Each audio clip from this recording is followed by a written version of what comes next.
to the streets, we put up the barricades around the Supreme Court, and then we wait and we wait and we wait, and maybe the riots happen, maybe the protests happen, we take the barricades down, and then the next news story hops into the cycle, and we move on to the next thing, we put the barricades back up, and blah, blah, blah. Now, we did a whole episode about this, reviewing it, talking about what it really means, and what it really means is that if this happens, which who knows what's going to happen now, that there is mounting pressure on these Supreme Court justices to do what others believe that they should do. We'll see what happens in this case and if it actually gets overturned. But if it does, it means that states are going to be deciding whether or not they allow abortions, whether if they do, how regulated they are, or whether or not they want to ban abortion. So that's essentially what's going to happen. You'll have states that offer it, states that don't, and states that offer it, but only to a certain extent. Things like that. Everything's going to be fine.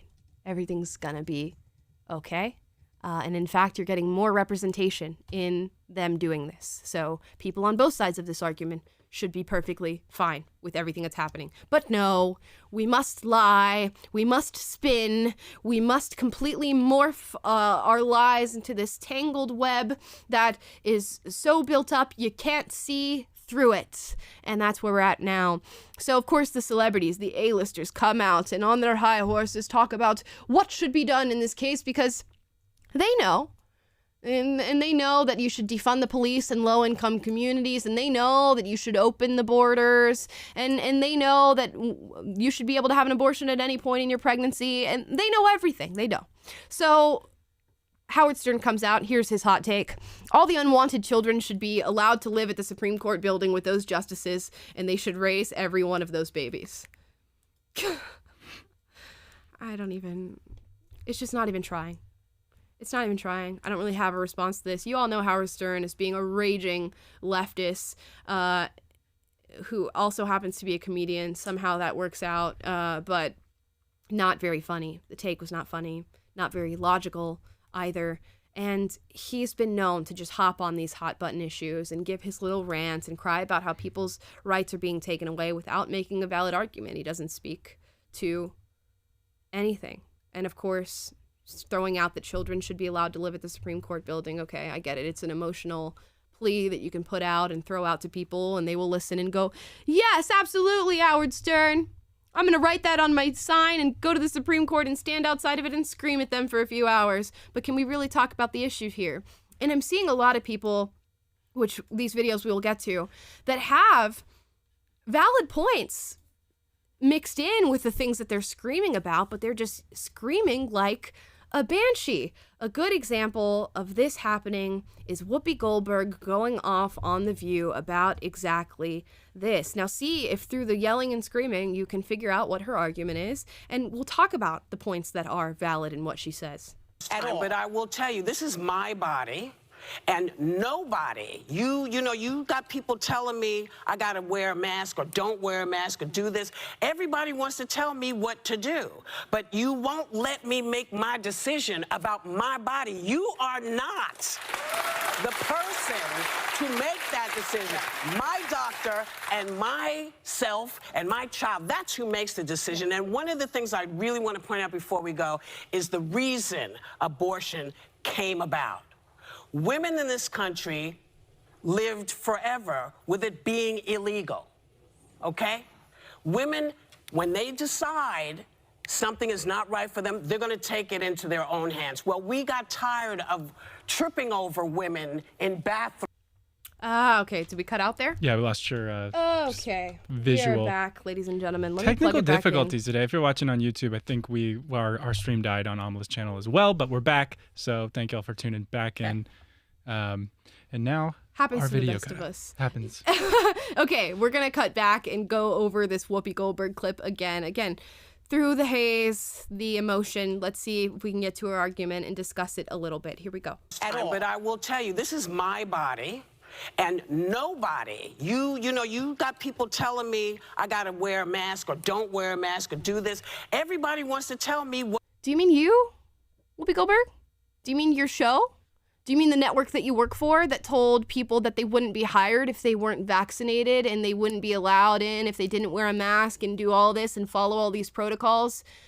So who told you to do that during this whole COVID thing that's now over and everybody's back to normal and nothing's happening. I want to remind everybody of that. So who did that? Because you seem to be a main perpetrator, because I remember during this whole pandemic reacting to several videos from The View and specifically Whoopi Goldberg talking about these issues. So let's try not to shift blame and accuse other people for things that we've done. What to do, but you won't let me make my decision about my body. You are not the person to make that decision. My doctor and myself and my child, that's... Moment of silence for that crazy thing she just said. It's my doctor, my body, and my child? Now, we don't have to get into the argument and talk about these issues, really, but does your child get to make a decision in that? Isn't that exactly what we're talking about here? Okay. Who makes the decision? And one of the things I really want to point out before we go is the reason abortion came about. Women in this country lived forever with it being illegal, okay? Women, when they decide something is not right for them, they're going to take it into their own hands. Well, we got tired of tripping over women in bathrooms, public bathrooms, who were giving themselves abortions because there was nowhere safe, nowhere clean, nowhere to go. This law came about because people wanted people to have somewhere safe and somewhere clean. It has nothing to do with your religion. This is not a religious issue. This is a human issue. If you care about me as a human being, you should know three things. Getting an abortion is not easy. Making that decision is not easy. It's not something people do lightly. It's not something that you can just do. It is a hard, awful decision that people make. And if you don't have the wherewithal to understand that, to start this conversation with, I know how hard this must be for you. If you're starting it by telling me I'm gonna burn in hell, then you're not looking. First and foremost, calm down. It's not like somebody's gonna come and steal the mic away from you while you're making this argument right now. And it's such a trend in this political theater that we're in right now to see something that you disagree with and just scream. And we're gonna get to Anna Kasparian from the Young Turks doing exactly that. Elizabeth Warren, i.e. Pocahontas, did the same thing as this news came out, coming out of her office in her white suit, making sure the crowd was there and the cameras were ready, and screaming her, I'm sure, pre-thought out speech about what's happening right now and leading people in a chant and just screaming at the top of your lungs as if that is conducive to a conversation or getting your point across. So much of this is just shrouded in emotion, and people think, and honestly, other people accept, that the loudest person in the room is the right person in the room, and that if you simply show that you have passion for something, that means that what you're doing is right. And we saw this during the George Floyd riots. The justification was hundreds of thousands of people are taking to the streets and they're angry and they're screaming. That must mean that they care. That must mean there's something real happening here. They must be right. Loud does not make you right. So I wish this was just decibels lower than what we're talking about right now, but she makes a very valid point. And what I think a lot of what gets lost in the abortion debates that we have now, and that we're not going to get into now, you guys know, you've seen my videos, you've heard from Taylor about his opinion on this, we have previous shows that talk about this in depth, but a lot of it is just getting caught up in this scientific argument of what is it, and what is it, and what is it, and what is it, and you think it's this, and I think it's this. None of it talks about the decision making, what the people making these decisions really look like, the inner turmoil, whether or not there is inner turmoil, and I think that has shifted. It used to be that our debates around this subject we were debating on common ground that this is not good and this is not a fun decision to make. That's shifting more and more with this younger generation getting involved with the abortion debate, or the women's reproductive rights debate, as they call it. I have a video on my Instagram if you guys want to go and check it out, of young women protesting exactly this, but a conversation that was had months ago about overturning Roe v. Wade, and taking abortion pills out in the street in front of all these other protesters while being cheered on. So there is a sentiment now that is sort of building, that it means nothing, that there is no turmoil attached to it. We've seen HBO make a movie about it saying, oh, everything's fine and dandy and you just go on and get a burger after. So I think that sentiment is shifting from what Whoopi is saying here. But by and large, people do view this as a horrible decision that they would not want to make. And that should be part of the discussion that we're having. But unfortunately, in our polarized and utterly displaced society when it comes to conversation, we're not having them. And instead, we are screaming at each other as she is screaming her point right now. So I'll be interested to see what happens with all of this. We are going to continue to talk about it and just show you Anna Kasparian and a few other celebrities. But I'm curious to see if this follows the same cycle as everything else in the news, that we scream about it for weeks now and then it dies down and then we find something else to scream about and then it dies down and then we move on to the next thing to scream about and it dies down. I imagine this is exactly what's going to happen. And again, the outing of this news seems very strategic in its timing because we were going through a little bit of a lull there. Conservatives on other social issues like critical race theory, LGBTQ issues, the whole Disney thing, freedom of speech with Twitter.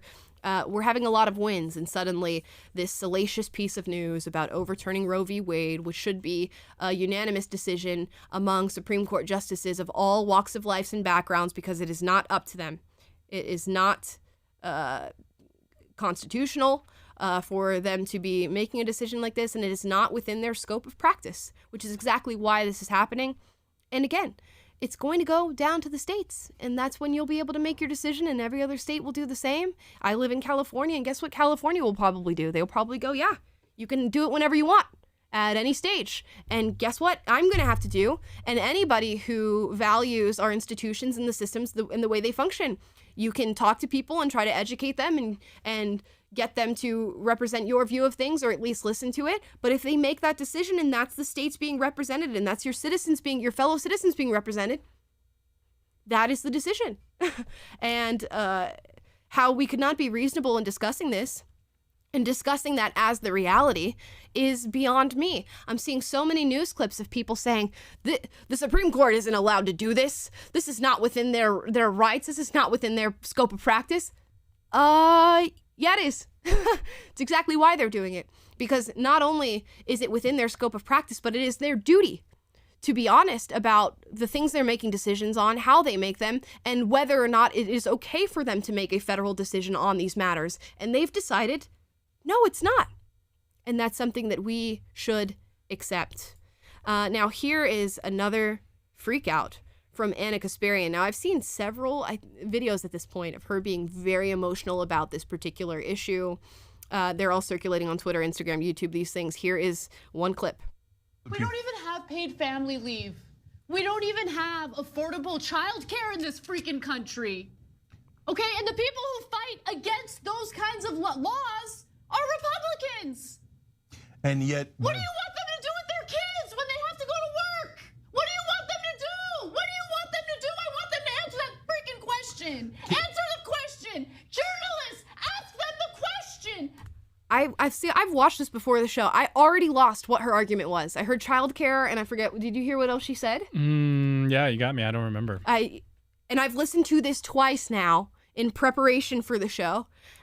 I already forgot what she said other than childcare. I'm actually going to have to go back because she is screaming and having such a visceral, vein popping out of the neck reaction to this. I cannot even follow the reasoning she's using to do such a thing. Here we go again. Leave. We don't even have affordable childcare in this freaking country. Okay, and the people who fight against those kinds of laws are Republicans. And yet... What do you want them to do with their kids when they have to go to work? What do you want them to do? What do you want them to do? I want them to answer that freaking question. Answer the question. Journalists, ask them the question. Ask them. Ask them. Isn't it amazing? Ask them the goddamn question. She almost threw her phone there. I love, the argument, men and women are exactly the same. Look at him saying completely... Look at Chank just saying completely sound in this and trying to get a word in edgewise while she's literally screaming to the point that her carotid artery or jugular is going to pop out of her neck. God. Isn't it amazing that not one Democrat has shown 1% of the passion that Anna has today. They don't care. They They're don't care. fine. They're They don't fine. care. They're all so old, they don't even have to worry about it affecting them. And if they're young enough where it would affect them, they'll get their abortion. They're gonna okay? fly to They're Paris. trading individual stocks, enriching themselves. They're good. They're good. They don't care about you. Make sure you understand that and you feel it in your bones. They don't care about you at all. All of that fundraising, all of that canvassing, all of that hard work on the ground, they can't even get a voting rights bill passed. They're losers. Trusha Briggs writes in, thank you, Anna. Whew. You know, all the arguments aside, sometimes in life, things do not go your way. And this is so often the case, specifically in politics. And this reaction that I'm watching right now is as if she's never had something not go her way in her life. Like she's never seen something that she disagrees with come to fruition before in her life. Oh my gosh. It's like it's the first time she's feeling this emotion of, I didn't get my way. Unbelievable. Take a moment. Even if you feel this way, there are so many issues in this life that I feel the exact same way about internally. But before we go on a show, specifically where you're meant to be a role model for discussing these issues, and she has been very measured and had a very good temperament in all the other videos, for the most part, that I've seen her in the debates that she's done, this is not a strong point for you. And unfortunately, a lot of times we are viewed by our weakest moments, and you're allowing that to just be what you do on TV in front of all the people who are watching you. But there was things said in the haze of this, some things that I agree with, that guess what, your politicians up there, regardless of what side of the issue they represent, they don't care. Either wherever this goes, they're winning, guys. It doesn't matter. And she mentioned insider trading and how they're just lining their pockets with all the decisions that they make and all the regulations they push forth.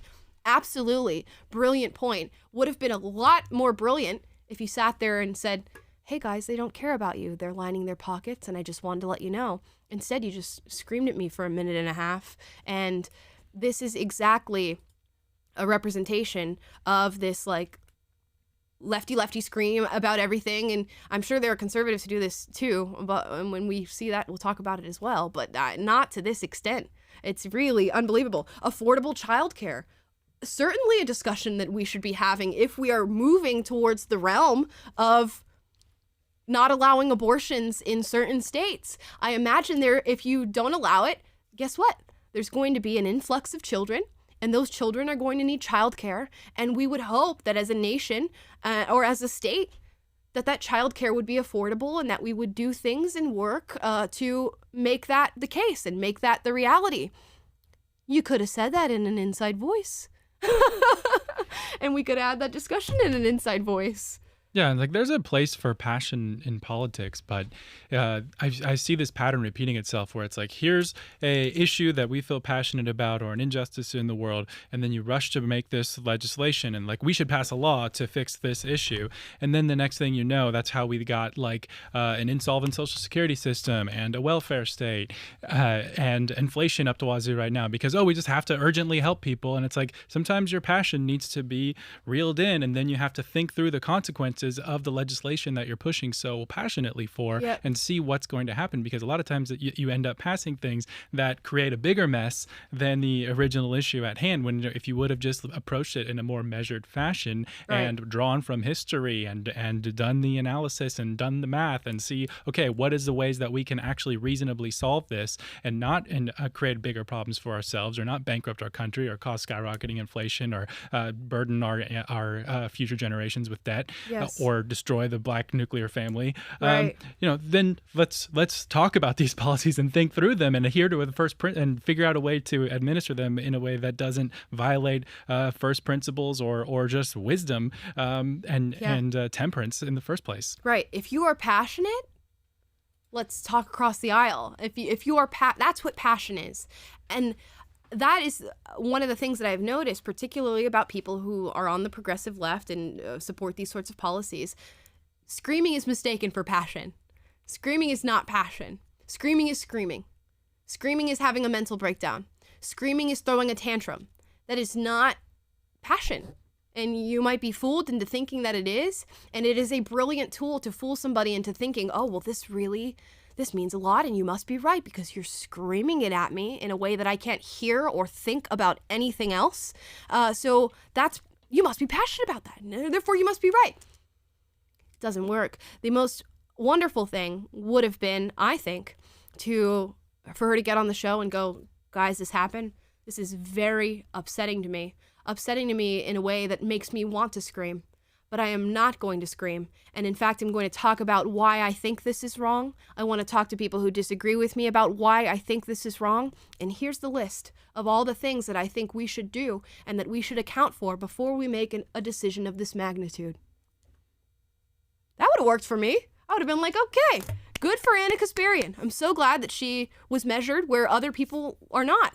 But unfortunately, that is not what we got. And we should all think about that in our political discourse, because I have moments in my life where I want to be very emotional, and sometimes I am, particularly in personal conversations about some of these issues. And I have to go, oh, okay, why did I have such a crazy reaction to that? Why was my reaction so defensive, so out there, so mental breakdowny? And I have to go, okay. Yeah. There's a reason. There's a reason that you have these reactions.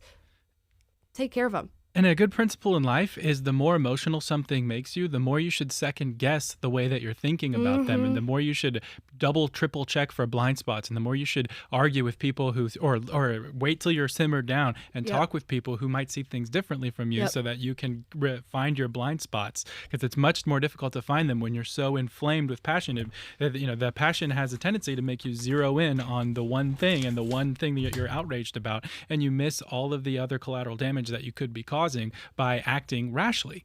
I had that exact, so I won't go into the stories about this personal story, but I had an exact moment that's very similar to this last night in a personal conversation that I was having, where I just immediately jumped and was like, no, I'm defensive about this. No. And you have to, it's hard to recognize those moments.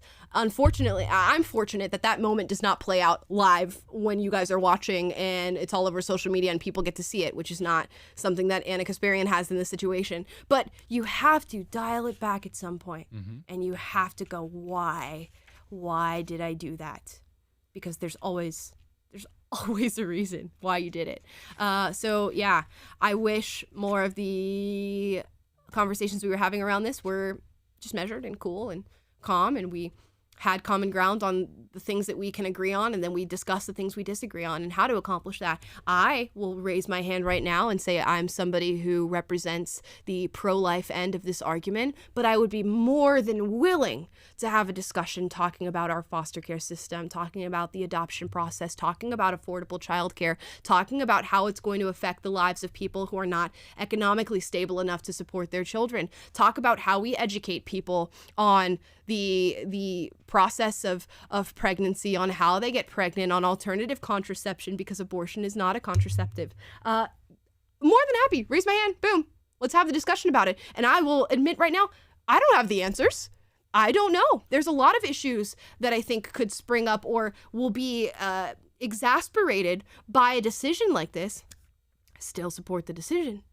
So let's talk about the issues that could spring up and discuss them so that we know what to do. It's that simple.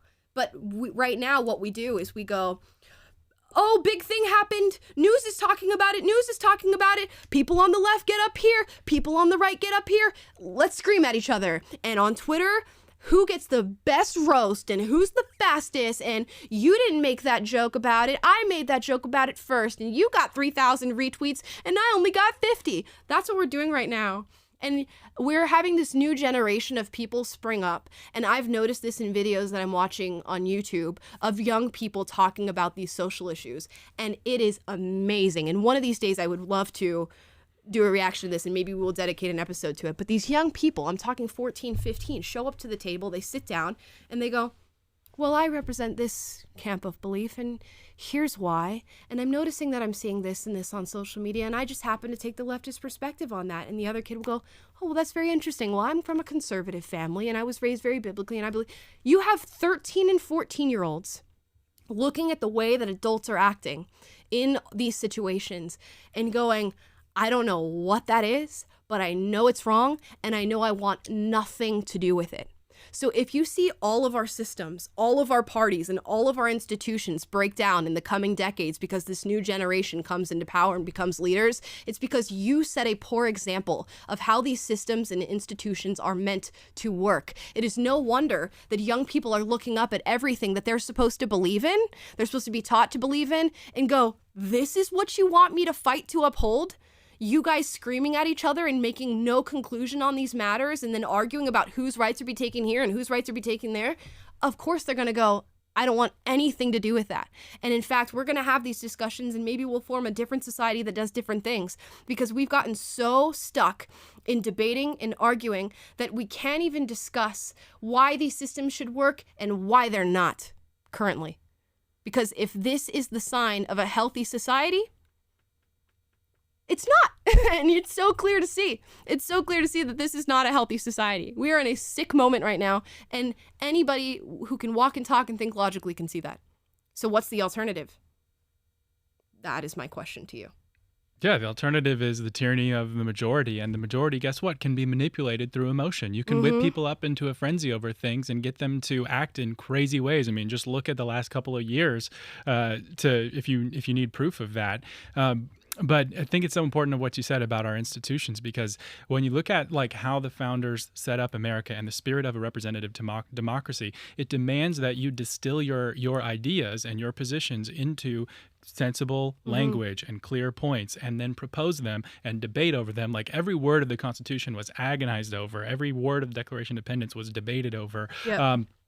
And rigorously, and because they had to use their word, like a child when they're throwing a tantrum and mom says, use your words. It's like that's what our country was founded on, was this idea that you actually have to articulate your ideas and then you have to propose them to everybody, and then everybody gets to pick them apart and come with the best counters to their arguments and expose your blind spots, and then counter that, and then you have to reach compromise, and that's how democracy works. But whenever that process breaks down, then what do you have? You have either a monarch who's a tyrant and who's subject to the whims of emotion, who's subject to the whims of being deceived or making sweeping decisions that affect the entire nation based on really bad ideas, or you have a tyranny of the majority who are persuaded by people who are manipulating them emotionally, and then they end up getting caught up in this frenzy and passing things, French Revolution, chopping people's heads off and get on the guillotine, and you end up ushering in a different kind of tyranny that's just as bad. And the sweet spot is both sides equally represent their ideas, people hash things out, debate, and that's how you want your system to work, and both sides have a stake in the system working. And that's what's so egregious about what happened with the Supreme Court this week. And when you compromise the integrity of your institutions, and people can't trust in that there is a way for my voice to be represented, everything falls apart. Absolutely. Absolutely it does. And this is another episode that we'll have to have a conversation about in depth, is do you fight fire with fire? Because I'm noticing a lot of people in the comments going, well, Amala, that's not what the extreme left is doing. They're the ones who are blowing the dog whistles. They're the ones fighting, screaming, being violent, all these things. We have to respond. We can't just be these even-tempered people who respond logically and reason. We have to meet them where they're at. And I disagree. I'm not in that camp of thought. And I think there are times where, of course, you have to criticize people and bring that to the table, and you have to have a tactical approach to the way that you respond to things. The state of Florida is a great example of a state accomplishing things in the wake of really big opposition from the extreme left, but doing so in a way that's measured. I'm not seeing screaming matches between people over in that state, but things are getting done.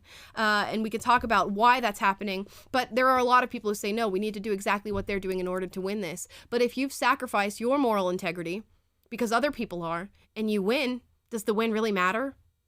Is that really a strong win for you? Just because you've seen your values instated because you stoop to the same level as the other side? To me, that's not a win. Even if your values are instated for the rest of your lifetime, that is not a win, because how you got there was immoral, and you recognize that the way that they get there is immoral. So why would you do the same thing? And people will argue it's out of necessity, and we can have a discussion about that and go back and forth about it, because I think there are instances where that argument to me sounds very sound. Sometimes you have to meet people who are being extreme, and you have to get on their level and argue with them in that way, or you lose. But again, we'll discuss it, and maybe I'll have my mind changed on that. But to me, it's not a win if you win with the same tactics that they use. Yeah, I'm going to make a Lord of the Rings reference here. R.I.P. Westall, you're not here right now to appreciate this. But those of you in the audience who are familiar, you can't beat Sauron, the guy who made the Ring of Power, by using the Ring of Power, or else you just become the very thing you're fighting against. And that's the whole idea of Lord of the Rings is a metaphor for power, and the ring is a metaphor for power. And they are on a quest to destroy the Ring of Power that the bad guy made. And anyway, you cannot defeat him by using thinking that I'll wield the power myself and I won't be corrupted. No, it will corrupt you just like anyone else. Exactly. So we went off on a tangent talking about all this stuff, but this highlighted it for me, and it highlighted a problem that we're going to continue to have if we do not quell the emotional unrest that people feel surrounding these things. But we've been taught this is very emotional. You should be so emotional about it. You should scream passionately because that conveys your passion. What really conveys your passion is being like, I'm going to be very diligent in this. I'm going to be not only diligent in representing my beliefs and looking into them and researching them, but I will also be diligent in representing other people's beliefs and looking into them and researching them to find really, is there any hole in what I'm saying? Is there any hole in what they're saying? Can we identify that? And can we communicate it in a way that is so simple to our audiences that they can too understand it and go and have those discussions? That Anna Kasparian video and that Whoopi Goldberg video didn't arm you with anything to go out and have a discussion. It armed you with emotional talking points that you can scream out to people that go nowhere because they're not conducive for conversation. That's what you got out of that. And that's what I'm seeing around all the celebrity just isms and obias that they're throwing out in regard to this. It's just, you're taking away our rights. You don't believe in science. It's not about being pro-abortion. It's about being pro-choice. It's not about life. It's about forcing pregnancy. Okay, we have all the talking points. I've heard the talking points. You've heard them a million times over, I'm sure. Can we discuss what the words in the talking points mean? Because I would love if we came to a congruent definition of what a life is. And I think that would help the way we talk about these issues. And I think that would help the way that we legislate on them as well. So can we please have that discussion first? And by and large, people will say no. Why? And why do the politicians come out and engage in this theater as well? We must remember, ladies and gentlemen, they have no jobs if you have no problems. Okay? So they feed off of this. I bet politicians wake up in the morning, and the elites wake up in the morning, and they go, yes, yet another story in the news cycle to bubble up toil and trouble among all the people living in the United States, and I can roll out my talking points and pretend as if I'm doing any work on it, and in the background I will regulate all these companies while also investing in them and deciding how to line my pocket with your emotional downfall. That's what they do. That's what they do. And if you woke up tomorrow and all of these issues were solved by our states and local and federal governments as they can be, you wouldn't have much need for them, would you? They have to convince you that you need them. They have to convince you of your victimhood. They have to convince you that it is a necessity, that they sit and laugh back and forth about all these different things and scream at each other and then go out for cocktails afterward. That's what happens in this country. I don't even know that we need to talk about Kim and Ray J, but we'll go over to it real quick. That is the end of my soliloquy, my musings around these subjects. This isn't much of a palate cleanser, but we'll go there anyway. Not much of a palate cleanser at all. I'm gonna go off a little bit on this one as well. This is a recent news story. Ray J has broken his silence. I don't know if this was in relation to some sort of NDA, non-disclosure agreement that he had with the Kardashians, but from XXL magazine, Ray J exposes Kim Kardashian, claims his and Kim's sex tape was a partnership with Kris Jenner.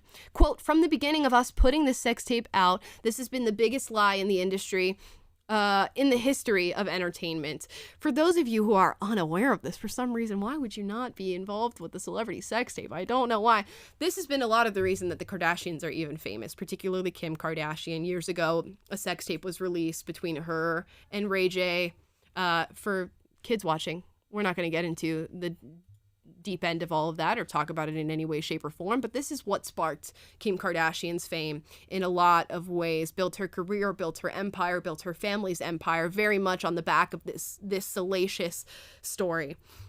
And now Ray J is coming out, I believe, because a contractual obligation has timed out and it's no longer, he's no longer under the thumb of that, and said, in fact, this sex tape that they said I was, doing a certain thing or I released or whatever was actually released by all of them in tandem. So you have a mother, her daughter, and her daughter's man at the time working together to collectively release her body and his body out on the internet to gain fame and wealth. What a disgusting reality we live in. And more disgusting than the decision itself for these three people to work in tandem to commit such an act is the fact that our society in lockstep made it work.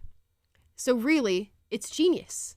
Really, you're looking at three masterminds who looked at American society and American pop culture and said, this is what you are obsessed with.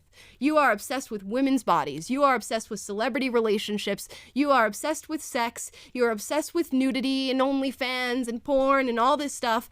And if we simply give that to you in this strategic event that is shrouded in mystery and whodunit, you will buy it and I will make millions, billions of dollars, because the Kardashians have billions of dollars off of you. And they were right. So for everybody who says the Kardashians are stupid and privileged and all, pretty damn smart, because they exploited you for all the money and all the wealth and all the power that they now have. And yeah, what a wonderful place we're living in that this was successful. Yeah, I mean, it says a lot about our world, and it should have been something that hits the airwaves and no one cares. If we are a virtuous people, it would just be something that fizzles into oblivion and, there is no fame. But it's the same effect at work. On girls know they can go on TikTok and shake their butt or start an OnlyFans or whatever, and you can make a living on that. But it just shows the decline of virtue and the need for it in our society. Yeah, a mother willing to do this to her daughter. Unbelievable. And again, it's a coordinated effort. She was a grown woman. She made the decision herself. So did he. So did her. So unbelievable. And it's going to hit the news again. And I question the motives of Ray J for even coming out with this story, because it seems like you're pretty irrelevant right now and suddenly you're relevant again because you came out with this. Say your piece in the scheme that you were a part of. So I don't know what you're exposing exactly. You made a contractual agreement to also let this be exposed and go out. But apparently the Kardashians came after Ray J in a recent episode of their show, saying that him and Kanye had this back and forth where he had something salacious on a laptop and blah, blah, blah. And he says the accusations were untrue. So now I'm coming forward with this story that dates all the way back to the start of Kim Kardashian's career. But more so than anything, and all the internal drama, is the fact that this shows we live in a degraded society that is more obsessed with celebrity and sex and nudity than really anything else. And what better ammunition do you need than the whole Johnny Depp Amber Heard thing that's happening in the background right now? And I will say I'm also a part of, and I have covered, but it's being covered and people are talking about it. So we'd hope you get something, a measured view of what's happening right now. We're all a part of the media machine. It's amazing. And even if you are aware of it and cognizant enough to recognize and be awake that you are within the machine, you respond to it. And you try to tell other people about it. And you make podcasts about the media machine while going along with every story that they want you to talk about. It's very difficult. It's very difficult.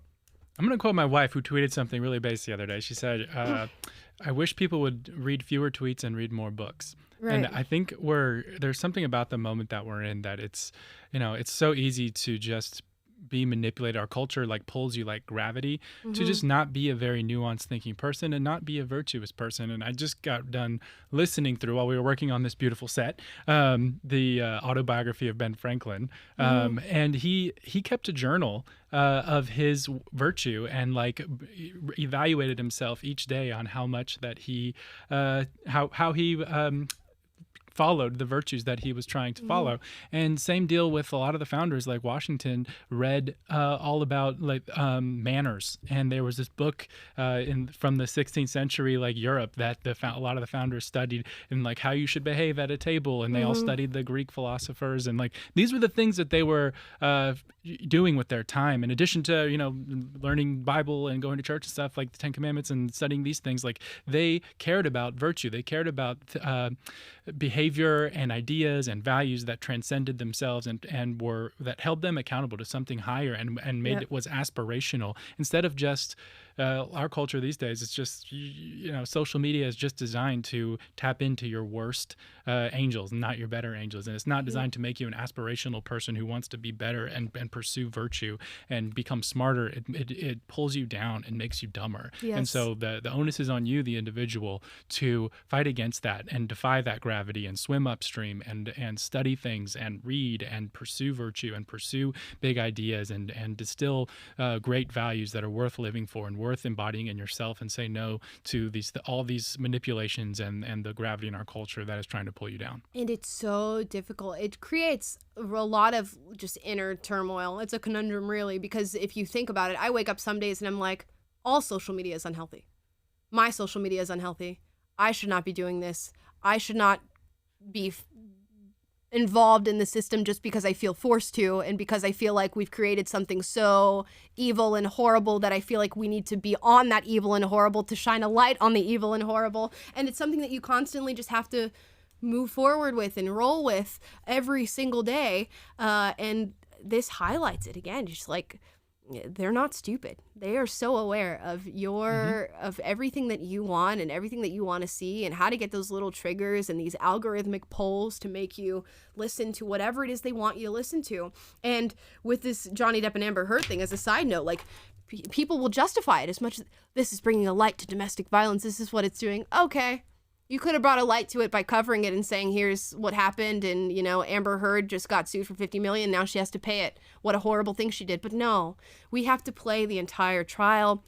We have to talk about whether or not, is Elon Musk, the most rich man in the world, going to make an appearance? James Franco, that other actor you know and love, how is he involved? Were there threesomes? Were there this and that? And in a lot of ways, even Johnny and Amber, like, it's acting, they're playing it up. There's so much happening that it's just like, this is a movie.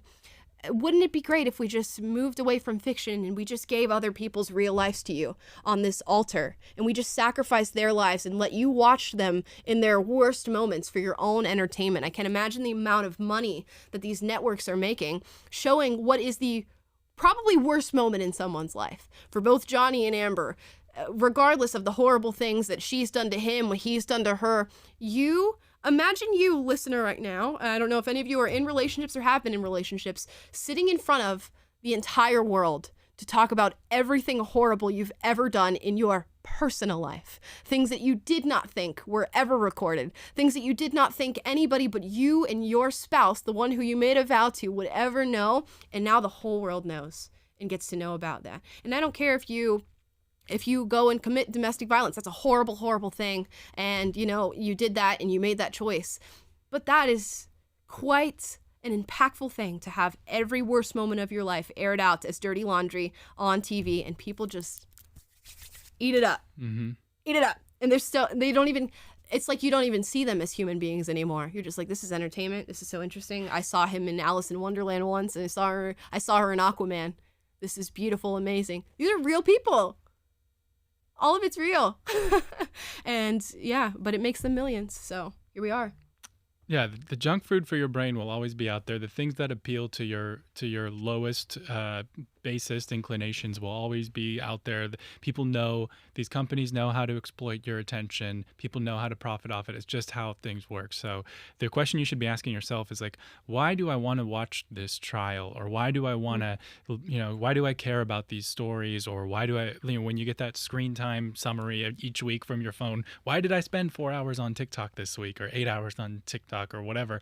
And none of these things are necessarily inherently bad to be aware of. These news stories or spend time on technology. It can be very useful. You can learn a lot through technology, but ask yourself, like, is this good for me? Is this making me a stronger, better, more intelligent more clearly thinking person, or is it making me dumb? And is it keeping me, it's we talk about the book Brave New World and how every day that you take a pill called Soma, then it just numbs you to everything, and it's this false sense of pleasure. And social media can be that for you, that you just being all you care about is all these very shallow things about this YouTuber's life or these celebrities' lives and all these things. It's like, again, none of those things are like going to kill you in of themselves, but you can't live off junk food. And what is the wholesome stuff, like Unapologetic, like PragerU content, but like books and things that make you smarter, that you're consuming and putting into yourself, because you are what you eat,